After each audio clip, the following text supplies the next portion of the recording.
नमस्कार दोस्तों, आप सभी का स्वागत है मेरे YouTube चैनल के ऊपर। जैसा कि आप जानते हैं कि कल हमने एक्सरसाइज 5.1 का इंट्रोडक्शन स्टार्ट किया था, जिसके अंदर हमने ग्रेटेस्ट इंटीजर फंक्शन के बारे में पढ़ा था।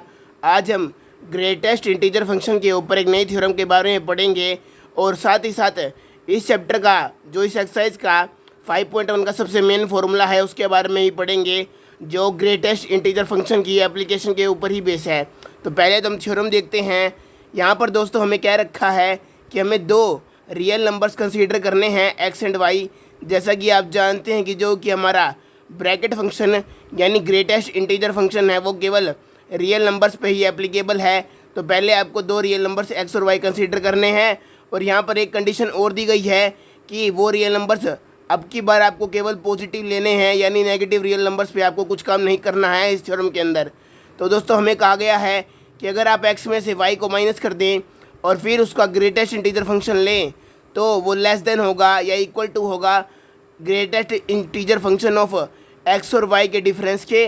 उसके साथ साथ जो ये वाली वैल्यू है वो लेस देन इक्वल टू होगी greatest integer function of x minus Y plus 1 के, यानी इस वैल्यू के अंदर अगर आप 1 प्लस कर देंगे तो ये टर्म बन जाएगी।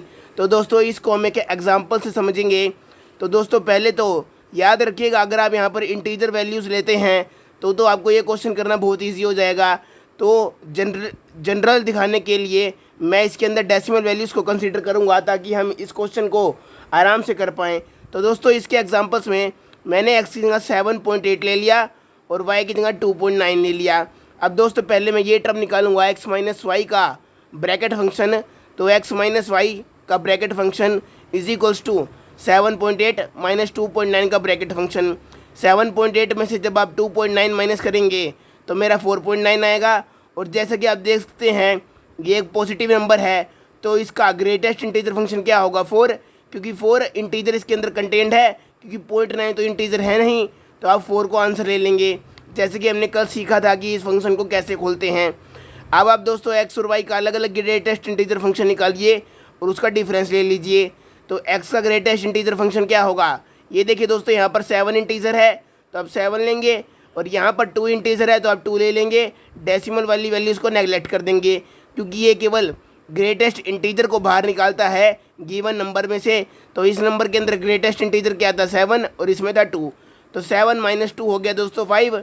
अब दोस्तों इस वाली वैल्यू में अगर मैं 1 प्लस करूं तो मेरा आ जाएगा 4 प्लस 1 जो हो जाएगा 5। तो दोस्तों देखिए ये वाली वैल्यू को मैंने यहाँ पे रख दिया, इस वैल्यू को मैंने बीच में रख दिया और ये लास्ट वाली वैल्यू को इसके अंदर रख दिया। तो दोस्तों देखिए 4 इज़ लेस देन और इक्वल टू 5। तो दोस्तों यहाँ पर लेस देन वाली कंडीशन सेटिस्फाई कर गई और यहाँ पर इक्वल वाली कंडीशन सेटिस्फाई कर गई। यानी दोस्तों हमारी ये थ्योरम इस तरीके से वैलिड हो सकती है, जब भी आप इसमें कोई भी वैल्यू रखेंगे हमेशा या तो लेस देन वाला रिलेशन आएगा या इक्वल टू वाला, यहाँ पर भी या तो लेस देन वाला आएगा या इक्वल टू वाला। तो दोस्तों इस तरीके से मैंने दिखा दिया कि ये थ्योरम आप कैसे यूज़ करेंगे। बस कंडीशन क्या है, रियल नंबर होने के साथ साथ वो पॉजिटिव नंबर्स भी होने चाहिए। यहाँ पर आप एक्स और वाई की नेगेटिव वैल्यूज़ नहीं ले सकते क्योंकि नेगेटिव होने से यहाँ पर पॉजिटिव साइन बनने की संभावना है, जो कि हमें नहीं चाहिए क्योंकि थ्योरम के अंदर साफ साफ माइनस कहा गया है और यहाँ पर पॉजिटिव नंबर है। ठीक है दोस्तों। अब दोस्तों हमारी अगली थ्योरम कुछ इस प्रकार है। हमारी अगली थ्योरम के अंदर कहा गया है कि अगर x कोई भी एक रियल वैल्यू ले लें आप, चाहे वो इंटीजर हो, चाहे वो डेसिमल वैल्यू हो, चाहे वो इरेशनल हो, रैशनल हो, फ्रैक्शन हो, कुछ भी हो और आपको एक n नाम का एक पॉजिटिव इंटीजर कंसीडर करना है। याद रखिए दोस्तों, इंटीजर भी हो पॉजिटिव भी हो, और पॉजिटिव इंटीजर का क्या मतलब है दोस्तों, 1 या 1 से बड़ी वैल्यू होनी चाहिए n की, यानी दोस्तों n 1 या 1 से बड़ा होना चाहिए ना कि छोटा, यानी आप 0 को भी कंसीडर नहीं कर सकते। n is always greater than और इक्वल टू 1। ठीक है, तो n की एक कंडीशन है। तो दोस्तों यहाँ कहा गया है कि अगर आप ग्रेटेस्ट इंटीजर फंक्शन निकाले x का और उसको n से डिवाइड कर दे और फिर इस पूरी वैल्यू का ग्रेटेस्ट इंटीजर फंक्शन निकाले तो वो इक्वल होगा greatest integer function of x by n। देखिए दोस्तों यहाँ पर तो ग्रेटेस्ट इंटीजर फंक्शन को डिवाइड किया गया है n से और यहाँ पे x को डिवाइड किया गया है n से। तो यहाँ पर ये हमें कंडीशन चेक करके दिखानी है। तो दोस्तों इसको दिखाने के लिए याद रखिएगा, अगर आप x इंटीजर ले लेंगे तो दोस्तों वो ऐसे ही दिख रहा है, सेम होगा, क्योंकि ये भी इंटीजर हो जाएगा, ये भी इंटीजर हो जाएगा, तो ये वैल्यू तो डेफिनेटली सेम आएंगी। तो हम x को इंटीजर ना लेके डेसिमल लेते हैं ताकि हम इस फंक्शन को क्लियरली देख पाएँ कि हाँ हो क्या रहा है। तो दोस्तों ग्रेटेस्ट इंटीजर फंक्शन निकालेंगे 7.8 का, तो वो क्या आएगा 7, क्योंकि हमें दिख रहा है कि 7.8 के अंदर ग्रेटेस्ट इंटीजर क्या है 7, तो आंसर आ गया 7। एन की वैल्यू दोस्तों मैंने लेट कर ली 2 है, क्योंकि हमें एन एक पॉजिटिव इंटीजर लेना था ग्रेटर देन और इक्वल टू 1, तो एन मैंने 2 ले लिया। अब मैं एक बार तो 7 को एन से डिवाइड करूँगा तो मेरा आ जाएगा यहाँ पे 3.5। 3 के अंदर ग्रेटेस्ट इंटीजर क्या है 3, तो यहाँ पे आ गया 3। अब दोस्तों एक बार मैं x बाई एन करूँगा, यानी 7.8/2। 7.8 को जब आप 2 से डिवाइड करेंगे तो आपको क्या मिलेगा 3.9। अब दोस्तों यहाँ पर ग्रेटेस्ट इंटीजर क्या है 3, तो ये भी 3 आया। हालांकि दोस्तों अंदर वैल्यूज अलग लगाई हैं, पर दोस्तों हमारा आंसर तो सेम आया है ना, और वही हमें कहा गया था कि हमारा आंसर इन दोनों में सेम आएगा। तो ऐसे करके हमारी ये थ्योरम भी प्रूव हो गई। अब दोस्तों हमारा अगला थ्योरम है, याद रखिए दोस्तों ये मैंने आपको एग्जांपल से केवल समझाने के लिए किया है, इसका प्रूफ थ्योरेटिकली किया जाता है। अगर आपको प्रूफ चाहिए तो मुझे कमेंट करके ज़रूर बताइएगा, मैं आपको ज़रूर करवाऊँगा। तो दोस्तों हमारी अगली थ्योरम है कि अगर हमारे एन और ए दो पॉजिटिव रियल नंबर्स हैं, यानी आपको एन की भी पॉजिटिव वैल्यू लेनी है और ए की भी, और दोनों वैल्यू इंटीजर्स होनी चाहिए दोस्तों, जैसे कि यहाँ पे क्लियरली दिखाया गया है कि these two numbers are positive integers, then the number of integers among 1 to n, यानी दोस्तों ऐसे इंटीजर्स जो 1 से लेके n तक which are divisible by a is n by a, यानी इन n इंटीजर्स में से, यानी 1 से लेके n तक जो इंटीजर्स a से डिवाइड होंगे उनकी संख्या कितनी होगी दोस्तों n बाय a का ग्रेटेस्ट इंटीजर फंक्शन। याद रखिए दोस्तों ये थ्योरम आपको केवल संख्या बताएगी, जैसा हमारा आइलर थ्योरम था वो केवल हमें आइलर फंक्शन संख्या के बारे में बताता था। इसी प्रकार दोस्तों ये थ्योरम भी हमें केवल ऐसे इंटीजर्स की संख्या बताएगी, यानी वो हमें बता सकता है कि ऐसे हमारे 2 इंटीजर डिवाइड हो रहे हैं, 3 4 कितने इंटीजर डिवाइड हो रहे हैं, पर वो हमें ये कभी नहीं बताएगा कि वो इंटीजर कौन कौन से हैं। तो दोस्तों इसको एग्जांपल से समझते हैं। दोस्तों पहले तो आपको एन और ए की पॉजिटिव वैल्यू लेनी है और इंटीजर वैल्यू लेनी है। तो मैंने एन ले लिया 20 और ए ले लिया 2। तो दोस्तों अब मैं 20/2 का ग्रेटेस्ट इंटीजर फंक्शन निकालूंगा, तो यहाँ पे आया 10, और दोस्तों क्योंकि ये खुद ही एक इंटीजर है तो यहाँ पे आ गया क्लियरली दोस्तों 3, मतलब 10। दोस्तों हमारे यहाँ पे इंटीजर 10 था तो हमारा आंसर में भी 10 आ गया, क्योंकि इंटीजर वैल्यू अपने आप बाहर आ जाती है ऐसे के ऐसे। अब दोस्तों जैसा कि हमने देखा इस थ्योरम के अकॉर्डिंग हमें कहा गया है कि 1 से लेके 1 2 3 ऐसे लेके 1 से लेके 20 तक हमारे कुल 10 ऐसे इंटीजर्स हैं जो 2 से डिवाइड हो जाते हैं। इसको हमने थ्योरम से देख लिया, अब हम इसको अपने तरीके से निकाल के देखते हैं कि क्या सच में ऐसा है। तो दोस्तों देखिए मैंने 1 से लेके 20 तक इंटीजर्स लिख लिए। अब मैं देखूंगा इनमें से 2 से क्या क्या डिवाइड होता है।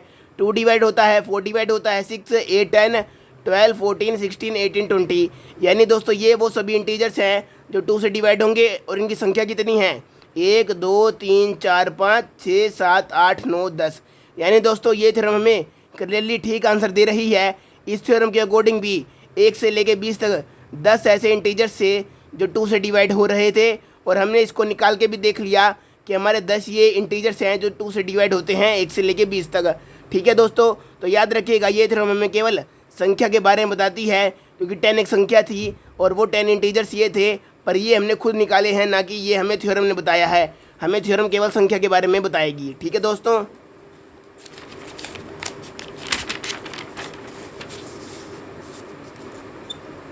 अब दोस्तों मैंने आपको दिखाने के लिए एक और एग्जांपल लिया है। मैंने अब की बार n को 20 और a को 3 लिया है। तो दोस्तों 20/3 करेंगे, यानी 1 से लेके 20 तक ऐसे कितने इंटीजर हैं जो 3 से डिवाइड होते हैं। इसका ग्रेटेस्ट इंटीजर फंक्शन निकालेंगे तो डेसिमल से पहले हमारा 6 आया है, यानी दोस्तों हमारे 6 ऐसे इंटीजर्स हैं जो 1 से लेके 20 तक 3 से डिवाइड होंगे।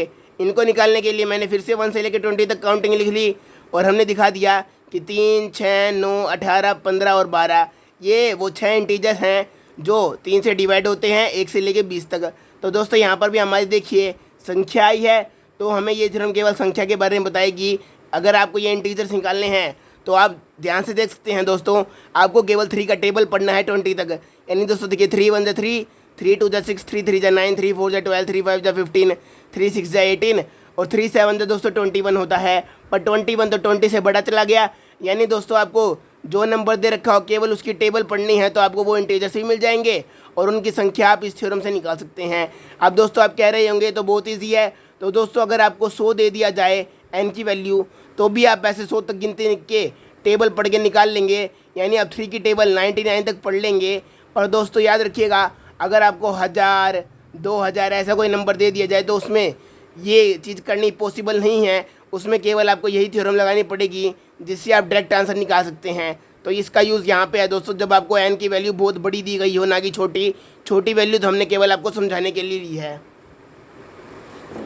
अब दोस्तों हमारा जो मेन फॉर्मूला है इस एक्सरसाइज का, जो ग्रेटेस्ट इंटीजर फंक्शन की एप्लीकेशन के ऊपर बेस है, उसका नाम है डी पोलियगनैक्स फार्मूला। तो दोस्तों जो हमारा डी पोलियगनैक्स फार्मूला है, ये हमें क्या बताता है, ये हमें हेल्प करता है to find the highest power of a prime number P content in N factorial. दोस्तों याद रखिए एन फैक्टोरियल है, यानी आपको मल्टीप्लाई दे रखी है 1 2 3 ऐसे करते करते एन नंबर्स की। यहाँ पर तो हमारे एन नंबर्स अलग थे, क्योंकि यहाँ पर हमने देखिए कोमा भी लगा रखा है ऐसे 1 2 3। पर दोस्तों यहाँ पर तो हमें मल्टीप्लाई दे रखी है। तो दोस्तों याद रखिएगा एन फैक्टोरियल क्या मतलब होता है, 1 से लेकर एन तक मल्टीप्लाई सभी नेचुरल नंबर्स की। तो दोस्तों हमें इस फॉर्मूले से पता चलेगा कि एक प्राइम नंबर पी की पावर कितनी कंटेंट है एन फैक्टोरियल के अंदर, या आप इसको ऐसे भी कह सकते हैं to find the highest power of a prime P which divides N factorial. क्योंकि दोस्तों आप जानते हैं अगर एन फैक्टोरियल के अंदर पी की पावर 2 कंटेंट होगी तो इसका क्या मतलब होगा, पी की पावर 2 डिवाइड करती है एन फैक्टोरियल को। जैसा कि हमने फर्स्ट चैप्टर के अंदर पढ़ा था कि अगर b is equals to AC होता है, यानी अगर b के अंदर a कंटेंट हो तो a b को डिवाइड कर देता है। उसी प्रकार अगर p की कोई पावर n फैक्टोरियल के अंदर कंटेंट होगी तो वो पावर n फैक्टोरियल को डिवाइड भी कर सकती है दोस्तों। तो ये दोनों एक ही बात हैं। तो दोस्तों इसको निकालने का क्या फॉर्मूला है, अगर आपको कोई नंबर का फैक्टोरियल दे दिया जाए जो कि एक पॉजिटिव नंबर हो, क्योंकि फैक्टोरियल हमेशा पॉजिटिव नंबर्स के ऊपर निकाला जाता है दोस्तों, और हमारा जो प्राइम नंबर है वो भी पॉजिटिव होगा क्लियरली।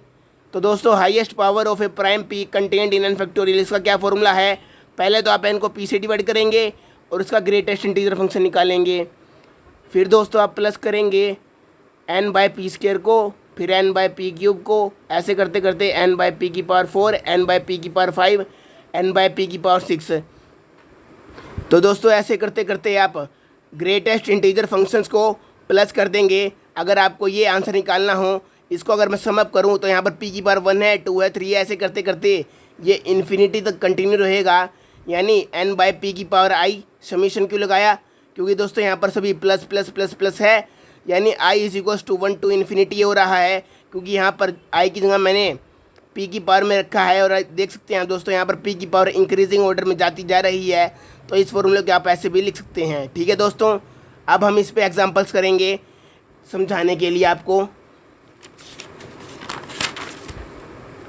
तो दोस्तों इसको समझाने के लिए मैंने खुद से एक एग्जांपल बनाया है, जिसके अंदर मैं आपको सभी पार्ट बिल्कुल क्लियरली समझा दूंगा। तो दोस्तों हमें निकालना है find the highest power of 3, 2 and 12 content in 30 factorial. तो दोस्तों पहले तो मैं इस एग्जांपल को आपको इस थ्योरम से बताऊंगा, और जैसे मैंने यहाँ पर आपको जनरल मेथड से निकाल के भी दिखाया था, उसी प्रकार मैं इसको आपको निकाल के भी दिखाऊंगा कि ये थ्योरम कैसे वर्क करती है। तो दोस्तों पहले तो आप क्या लेंगे, n बाय पी, फिर n बाय पी का स्क्वायर, फिर n बाय पी का क्यूब। n क्या है फैक्टोरियल वाला नंबर और p क्या है प्राइम नंबर। तो फैक्टोरियल वाला नंबर था दोस्तों 30 और प्राइम नंबर क्या था हमारा 3। तो दोस्तों पहले तो आप डिवाइड कीजिएगा। तो जब आप 30 को 3 से डिवाइड करेंगे तो आपको अंदर बचेगा 10, क्योंकि 10 एक इंटीजर है तो ये एज इट इज़ बाहर आ जाएगा, तो इसकी वैल्यू हो जाएगी 10। अब दोस्तों आपको करना है 30 बाय 3 का स्क्वायर। 3 का स्क्वायर क्या होता है 9, यानी दोस्तों आपको करना है 30 बाय 9। तो 30 बाय 9 का क्या मतलब है दोस्तों, 9 से इसको डिवाइड कीजिए तो क्या आएगा 9 3 जा 27, और 27 पॉइंट ऐसे 3 3 आता रहेगा दोस्तों। और यहाँ पे आपको डिवाइड करके ये चीज़ मिल गई, यहाँ पे नीचे 1 बच जाएगा क्योंकि आपने 9 से इसको काट दिया। तो दोस्तों 3.3 का ग्रेटेस्ट इंटीजर फंक्शन क्या होगा 3, क्योंकि पॉइंट से पहले आपको 3 दिखाई दे रहा है, तो ये आपका ग्रेटेस्ट इंटीजर फंक्शन है इसमें। तो इसके आंसर आ गया 3। अब दोस्तों अब 3 स्क्वायर में तो आपने 9 लिख के इसको कर लिया, पर आप इसको 3 क्यूब, 3 की पावर 4, 3 की पावर 5 में थोड़ी करेंगे, ऐसे तो बहुत बड़ा पड़ जाएगा ये। तो दोस्तों इसको मैं आपको शॉर्टकट बताता हूँ। जब आपका ये पहला नंबर 10 निकल गया तो अब आप क्या कीजिए, जो आपको नंबर गिवन है प्राइम नंबर, उससे आप इस वाली वैल्यू का आंसर निकालने के लिए डिवाइड कर दीजिए। यानी दोस्तों देखिए, मुझे इस वैल्यू का आंसर निकालना था, तो इस वैल्यू को आप क्या लिख सकते हैं, 30 × 3 × 3। अब दोस्तों 30/3 की वैल्यू तो मैंने 10 पहले ही निकाल ली है, तो मैं क्या करूँगा, 10 इन दोनों वैल्यू को सम अप करके यहाँ बचा 3, यानी बाय में 3। यानी दोस्तों आप 10 को 3 से डिवाइड करेंगे तो आपको क्या मिलेगा, 3.3, जो कि हमारी यही वैल्यू तो है दोस्तों। देखिए मैंने निकाल ली है। अब इसका ग्रेटेस्ट इंटीजर फंक्शन निकालेंगे तो क्या आएगा दोस्तों, 3। तो यहाँ पे आ गया 3। तो दोस्तों इन शॉर्ट, ऊपर वाले नंबर को गिवन प्राइम नंबर से डिवाइड करते रहिए और केवल इंटीजर वैल्यू लिखिए, ना कि पॉइंट वाली वैल्यू। यानी दोस्तों देखिए, गिवन नंबर क्या था, 3, ये था 10 को 3 से डिवाइड करूँगा तो क्या आएगा दोस्तों, 3 3 जा 9। बाद में तो डेसिमल वाली कोई वैल्यू आएगी दोस्तों, हमें डेसिमल से मतलब ही नहीं है, तो हमने लिख लिया 3। ऐसे ही दोस्तों इसका आंसर निकालने के लिए इसको 3 से डिवाइड कर दीजिए, तो 3 से मैंने इसको डिवाइड कर दिया ऊपर वाले 3 को, तो दोस्तों मेरा आया 1। पॉइंट में कोई वैल्यू होती भी तो हमें कोई फ़र्क नहीं पड़ता, यहाँ पर तो पॉइंट में वैल्यू आई ही नहीं, तो दोस्तों देखिए 1 पे कट गया तो 1 आया। अब देखिए दोस्तों 3 की पावर 4, तो यहाँ पे 3 की पावर 4 के लिए ऊपर वाले नंबर को जहाँ पर क्यूब था उस वाले आंसर को 3 से डिवाइड कर दीजिए। तो दोस्तों आप देख सकते हैं यहाँ पर 0 पॉइंट समथिंग आएगा, पर हमें तो डेसिमल वाली वैल्यू से मतलब ही नहीं है, हमें तो केवल इंटीजर उठाना है। तो इंटीजर उठाना है तो 0 था, तो 0 मैंने उठा लिया। तो दोस्तों अब आप देख पाएंगे कि जो यहाँ पर फॉर्मूला था, जहाँ पर आपको इन्फिनिटी तक जाना था, तो वहाँ पर आपको इन्फिनिटी तक नहीं जाना।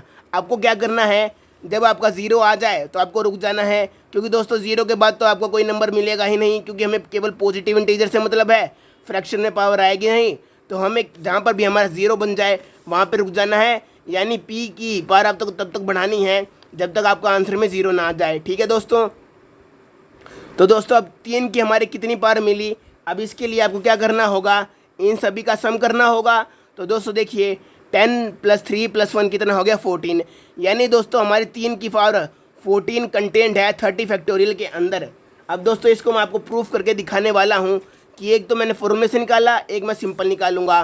तो दोस्तों देखिए 30 फैक्टोरियल क्या मतलब है, हमारी 1 से लेके 30 तक सभी नंबर्स की मल्टीप्लाई। तो दोस्तों आप इन सभी नंबर्स के बीच में मल्टीप्लाई करेंगे 1 से लेके 30 तक। तो दोस्तों मान लीजिए मैं डॉट का मतलब क्या है, मल्टीप्लाई, तो मैंने 1 से लेके 30 तक नंबर्स की मल्टीप्लाई कर ली। यहाँ मैंने दर्शाया नहीं है डॉट को दोस्तों, तो आप मान के चलिएगा मैंने मल्टीप्लाई ही की है, मैंने बस दिखाया नहीं है, पर यहाँ पे मैंने 1 से लेकर 30 तक मल्टीप्लाई किया है सभी नंबर्स को। ठीक है दोस्तों। अब इसमें कितने ऐसे नंबर्स होंगे जिनके अंदर 3 की पावर कंटेंट होगी। तो दोस्तों ऑब्वियसली जो हमारा 3 का टेबल होगा उसमें जो नंबर्स आते हैं उन सभी नंबर्स के अंदर 3 की पावर होगी, उनको छोड़ के किसी के अंदर नहीं होगी। तो 3 1 3, 3 2 6, 3 3 9, 3 4 12, 3 5 15, 3 6 18, 3 7 21, 3 8 24, 3 9 27, 3 10 30। तो दोस्तों ये वो सभी नंबर्स हैं जिनके अंदर 3 की पावर होगी।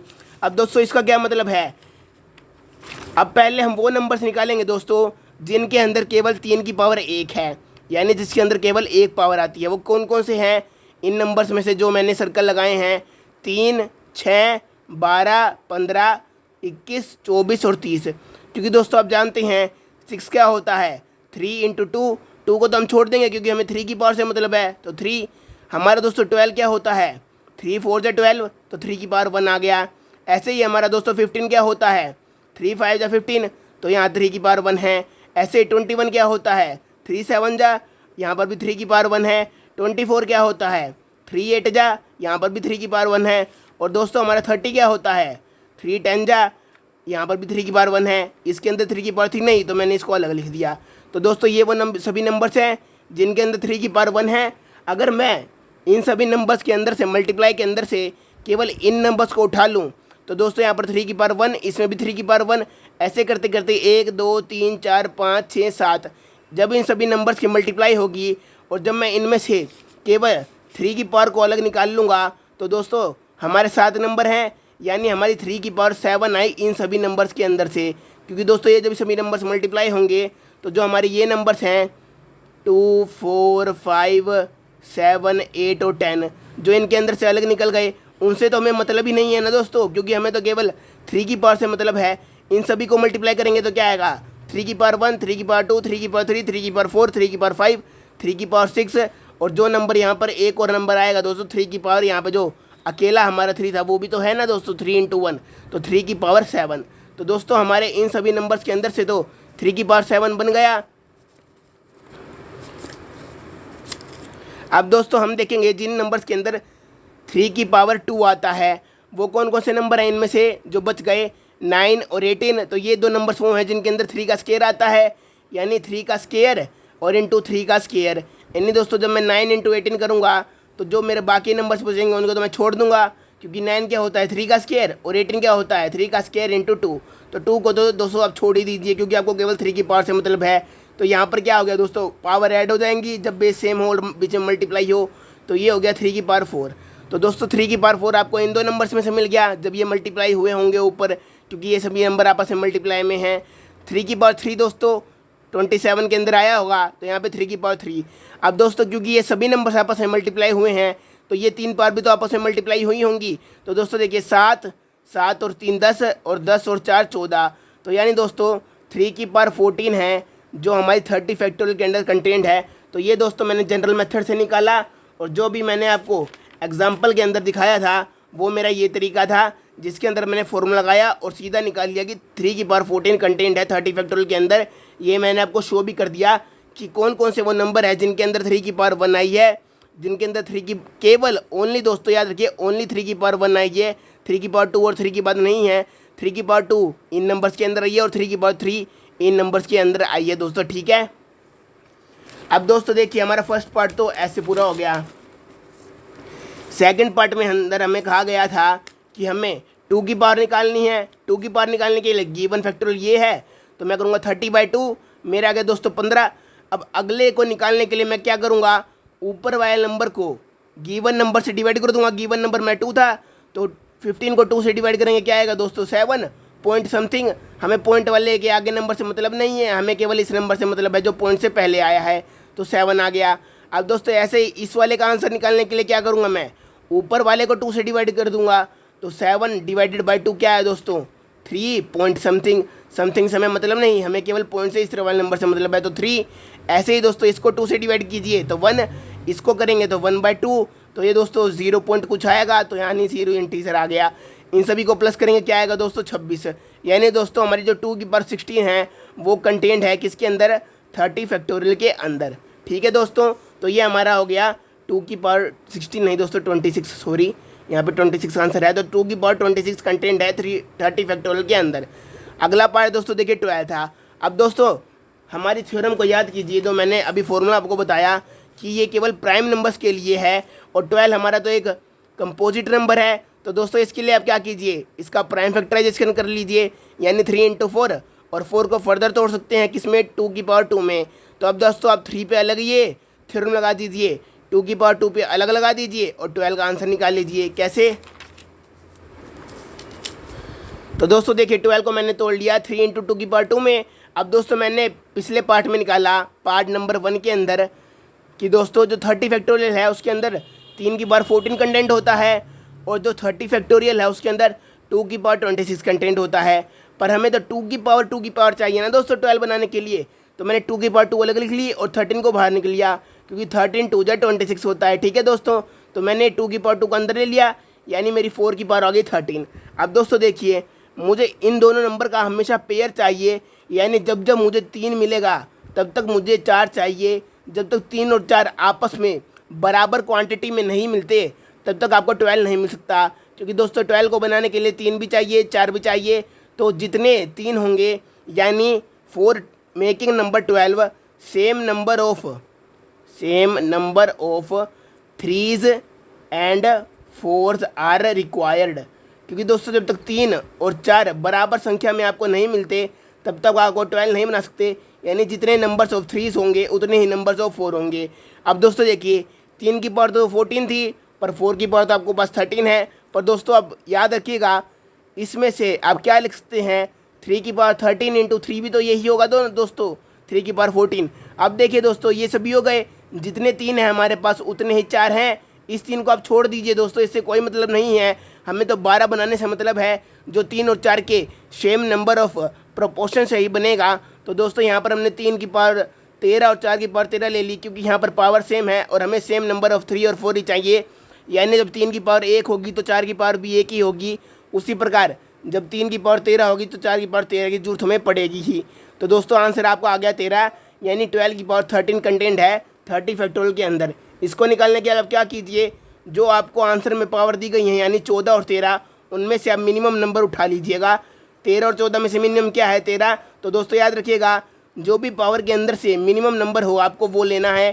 14 और 13 में मिनिमम क्या था, 13, तो आपने 13 ले लिया, जो आपकी आंसर है कि 12 की पावर 13 कंटेंट होगी 30 फैक्टोरियल के अंदर। तो दोस्तों मैं उम्मीद करता हूँ आपको ये समझ में आया होगा कि आपको किसी नंबर क्या कैसे निकालना है डी पोले के फॉर्मूला से। अब दोस्तों हमारे शुरू के 4 से 5 एग्जाम्पल ऐसे हैं जो केवल इसी फॉर्मूले के ऊपर बेस है, यानी दोस्तों आप एक्सरसाइज के पहले 5-6 एग्जाम्पल्स को ट्राई कर सकते हैं। तो दोस्तों आप वो एग्जाम्पल्स ट्राई कीजिए। कल हम मिलेंगे इसी यूट्यूब चैनल के ऊपर, जहाँ मैं आपको इस कंसेप्ट से अलग एग्जाम्पल्स कराऊंगा। यानी दोस्तों जो आप इस पे बेस एग्जाम्पल्स हैं पावर निकालने के ऊपर, वो तो आप खुद कर लीजिएगा। जो इससे अलग एग्जाम्पल्स होंगे वो मैं आपको कल करवाऊंगा। तब तक के लिए गुड बाय दोस्तों।